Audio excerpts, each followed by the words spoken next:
If you are seeing this August 6th and 7th, we have a moon in Capricorn right before the full moon in Aquarius. We're getting clear on details of the heart. We're understanding within the systems. How do we feel about where we're starting and what we've been doing? We almost have this really big picture clarity that is about to be revealed to us. And right now, we are data harvesting. We are information gathering. Bring it in. I need to know every detail about this prophecy that is going to be revealed on the full moon. I need to know, and I need to know very soon. That's the Capricorn moon. While the Capricorn moon, sometimes, the devil's in the details, sure. As it is with any Capricorn placement, right? And also, Capricorn has a lot to offer to the Aquarian energy, as Aquarius is partially ruled by Saturn. Capricorn is fully ruled by Saturn. And so with those patterns and those details and those hierarchical structures, we're able to see what in society could be helping us, what within the systems and the institutions could be helping us and or restricting us.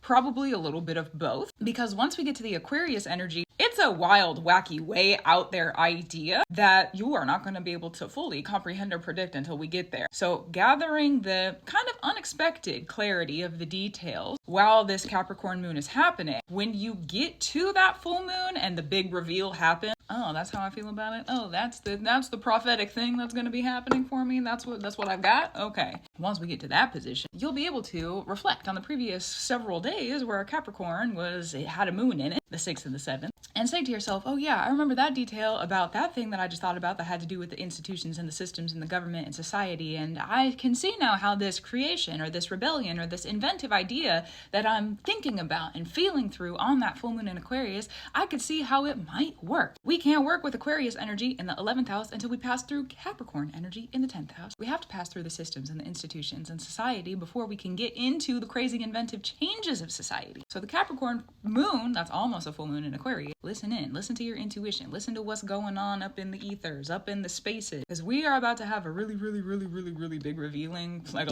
a really big one. Oh my God. Whoa. Once we get to this full moon in Aquarius, that is very, very directional. Here over the coming couple of years, several years really, these are the transitions that we're going to be needing to make. This is the invention. This is the prediction. This is the space. This is the direction. And also with that understanding from the full moon, we're walking into a couple years of those Aquarius eclipses. The Leo and Aquarius axis starts August 2026. And we also have Pluto in Aquarius, and we're at the very beginning of that era. So we have some really fundamental foundations. Foundations in their nature are pretty fundamental, but you know what? Together they go. That's true. We have some foundations and fundamentals that are being kind of like accrued, set, put into stone. Set into stone is kind of a good way to put that, honestly. Over the coming several years, while the North Node is in Aquarius, the first Aquarius eclipse being February 2026. Oh dear goodness, here we go. Well, not quite yet. We still have to get through this upcoming season, but it's the one after that, so we're pretty close. That's pretty close in terms of eclipse time. Because then from this upcoming eclipse until we get to the Aquarius eclipse that's happening in February 2026, we're going to be making a transition in that time frame. Crazy, we'll talk about that in another video. But going back to the Aquarius, Pluto, and Aquarius foundation, this full moon, will help us set up those foundations and the understanding of prophecy. So listen in for the Capricorn moon. That's the one we're talking about in this video more specifically. Listen in for those intuitive, what is the system going to lack? What is it going to need? What does it already have for you? What in the system might need to change so that that inventive idea that is fully clarified on the full moon is able to happen and make sense? For now, I feel like that's what you need to know. You could look at your 10th house, you could look at your Saturn, you could look at your Capricorn stuff in your chart. That's going to be helpful for this moon if you want to reflect on it. And then also, of course, your 4th house, your moon, and your Cancer stuff. Always moon applicable, so that's relevant too. Well, gratitude, reverence, and love to you. Keep up the brew that you do. I for sure will too. And you know what? I'll talk to you soon. Also true.